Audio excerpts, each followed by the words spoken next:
Welcome back. Some say the situation for women in Afghanistan is dire. One EU ambassador says there have been huge improvements in the areas of mortality and education, but Afghanistan remains one of the worst places to be a woman. Let's hear what our next guest has to say. Joining us from New York is the executive director of the Women for Afghan Women organization, Manizha Naderi. Thanks so much for joining us. You actually moved to Kabul in 2006 to set up all these networks, education of women, family crisis centers. What's the situation like today in Afghanistan for women? Well, the situation is dire for women in Afghanistan, but it's definitely getting better. There's huge amounts of improvement in all sectors for women in Afghanistan. And, I'm very hopeful for the situation of women there now. What about the political situation, the new government? Is that going to help or hinder the plight of women in Afghanistan? I really think that the new government is going to help the plight of Afghan women. President US-Afghani has promised a lot of things. He's done and said all the right things, and I think that the situation of women is going to be on his priority list. What have been the gains over the last decade or so? Are we talking education? Are we talking rights in employment? Tell me. We're talking about everything. I mean, education. Before the U.S. invasion, there were no girls in school in Afghanistan. Now there are over 4 million girls in school. There are, thousands and thousands of women in universities. There are women in the government, women working for NGOs, women working in all aspects of, businesses. There are women in parliament. So education, work-wise, medical-wise, Afghanistan used to have the highest maternal mortality rate in the world. It doesn't anymore. That has improved drastically in the past 12 or 13 years. So, everything has improved. This is great news, obviously, but there are some real concerns, especially in the terms of women's rights. We understand that there was a proposal to bring back stoning for the crime of adultery. The attacks on women, especially in rural areas, are up, according to human rights organizations. I'm not sure if the attacks are up. This is my line of work. We run shelters in Afghanistan for women who have experienced human rights violations.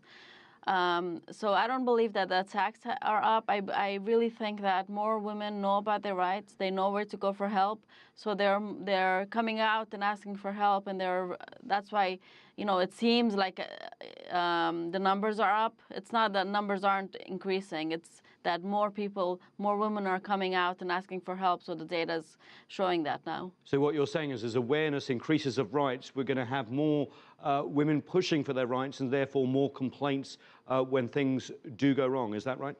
Absolutely, absolutely. Before 9/11, there were no shelters, no legal aid centers. The government didn't have any policies for women, so nobody reported anything. Forced marriages were happening. Domestic violence was a huge issue. Child marriages, everything was happening, but nobody was reporting it. Now, women are educated, girls are educated. They see their media is everywhere. People are starting to know what their rights are. They know that they shouldn't be beaten. They know that they have a right to education. They know that it's illegal in civil law to force your daughter to get married or underage marriage. So they know all of these things. So people are going to the police. They're going to the Ministry of Women's Affairs. They're going to NGOs and asking for help. And that's where the data is coming from. Hard-won gains over the years that you have helped implement. What about the dangers if we see a resurgent Taliban and the Afghan security forces not being able to step up, especially in rural areas in the south? That's the concern. That's a major concern for all of us because President Obama has announced that the U.S. troops will leave, and it's going to start at the end of this year. So that's a big concern. Afghanistan is definitely not ready to defend itself against the Taliban right now.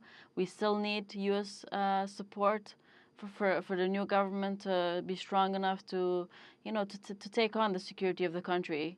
Afghan forces have taken on a lot of the security around the country in the rural areas and the cities, but we still need, support from the U.S.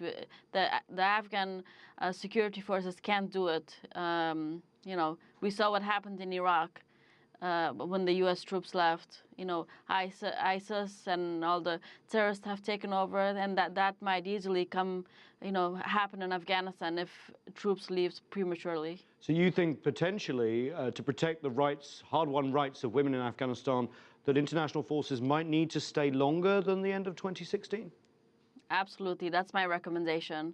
It's not just about women's rights or making sure that women's rights is upheld. It's also about the security in the whole region. We definitely don't want to make the same mistakes again as we did in Iraq. Right now, not just Iraq, but the whole region, Syria, Lebanon, Libya, they're all in turmoil and in danger because of the Islamic State. That could easily happen in Afghanistan. The Taliban are still strong enough. The Pakistani Taliban are still strong enough that the Pakistani Taliban over the weekend has pledged allegiance to the Islamic State.